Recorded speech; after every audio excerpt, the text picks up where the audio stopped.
Απρόσμενη καταστροφή περίμενε τα ξημερώματα της Κυριακής 20 Μάρτη τους Λευκαδίτες. Πιο συγκεκριμένα, οργανωμένοι οπαδοί του Παναθηναϊκού που ήρθαν από την Αθήνα είχαν ραντεβού θανάτου με οπαδούς του Ολυμπιακού που διέμειναν στο ξενοδοχείο Ionian Star της Λευκάδας.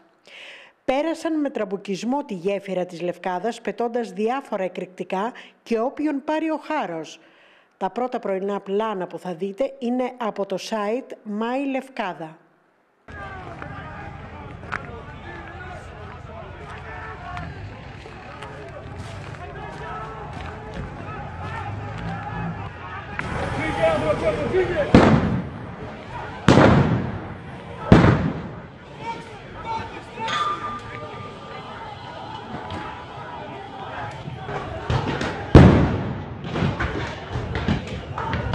Θα τα κάψουν όλα, είναι απίστευτο. Πού είναι τα μάτρες? Βρισκόμαστε μπροστά στην είσοδο του λαιλατημένου ξενοδοχείου της Λευκάδας, Ionian Star, όπου λίγο μετά τις 5 σήμερα το πρωί, Κυριακή 20 Μαρτίου, εδώ έγιναν πολύ σοβαρά επεισόδια, μεγάλα επεισόδια από φιλάθλους ομάδας που παίζει σήμερα εδώ στη Λευκάδα. Μια ώρα μετά η κάμερα της εκπομπής Απόψεις έφτασε στο χώρο του ξενοδοχείου, όπου ενημερωθήκαμε για το συμβάν ως εξής. Οι οπαδοί ήρθαν σε συμπλοκή έξω από το ξενοδοχείο, πετώντας πέτρες και άλλα αντικείμενα, ακόμα και βόμβες Μολότοφ, προκαλώντας τεράστιες ζημιές, ενώ υπήρξαν και τραυματισμοί. Τα σταθευμένα δε αυτοκίνητα δεν γλίτωσαν ούτε αυτά από την μανιακή αυτή επίθεση, αφού τα περισσότερα καταστράφηκαν με πέτρες.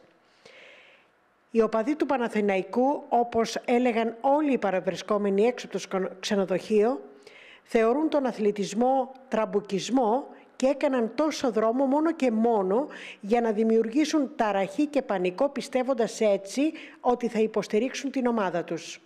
Είμαστε λοιπόν στον πρώτο όροφο του ξενοδοχείου Ionian Star, σε ένα από τα δωμάτια όπου έγινε καταστροφή και τραυματίστηκαν τα παιδιά που μέναν εδώ. Όπως βλέπετε, τα κρεβάτια χτυπήθηκαν με πέτρες, χτυπήθηκαν τα παιδιά, βρίσκονται αυτή την ώρα στο νοσοκομείο. Οι πέτρες είναι κάτω, εδώ έριξαν και Μολότοφ, έκαψαν την είσοδο εδώ που οδηγεί προς το μπάνιο και όπως καταλαβαίνετε πρόκειται για μια κατάσταση η οποία δεν έχει συμβεί ποτέ στα χρονικά, ιδιαίτερα εδώ στην περιοχή της Λευκάδας.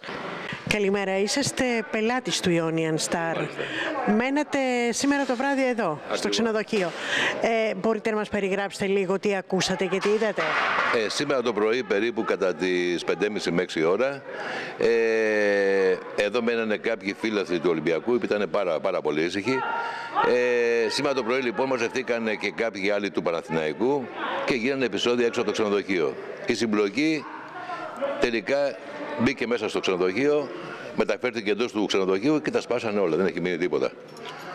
Ήταν κάποιος αγώνας εδώ εχθές? Ναι, σήμερα γίνεται το Final Four, γίνεται τελικός Ολυμπιακός Παναθηναϊκός. Μάλιστα.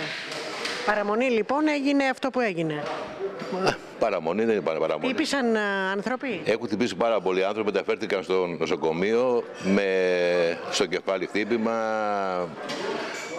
στο μέτωπο, άλλος με ρήξεις πλήνας. Έχουν γίνει πάρα πολλά επεισόδια. Εκτός του ξενοδοχείου βέβαια, αλλά μέσα... Άνθρωποι από τις δύο ομάδες ή άνθρωποι από τις δύο ομάδες. Μάλιστα. Και όλοι οι ένοικοι του ξενοδοχείου φύγανε πανικόβλητοι, διότι με αυτά που έγιναν. Και καήκαν και πάρα πολλά αυτοκίνητα. Αυτοκίνητα πελατών του ξενοδοχείου? Όχι μόνο του ξενοδοχείου και της γύρω περιοχής.